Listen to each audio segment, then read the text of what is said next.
चाचा और उनका वफादार कुत्ता गांव के एक कोने में रहते थे। बुजुर्ग रामू चाचा, जिनकी उम्र 60 साल के करीब थी। चाचा बहुत गरीब थे।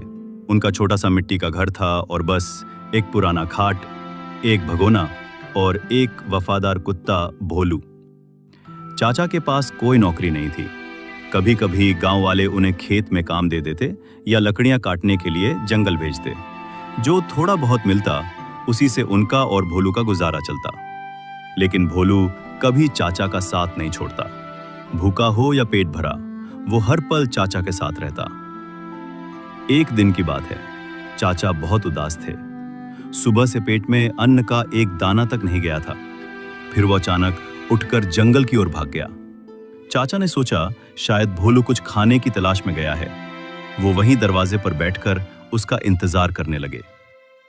करीब 1 घंटे बाद भोलू वापस आया। उसकी मुंह में एक चमचमाती हुई पीली चीज थी।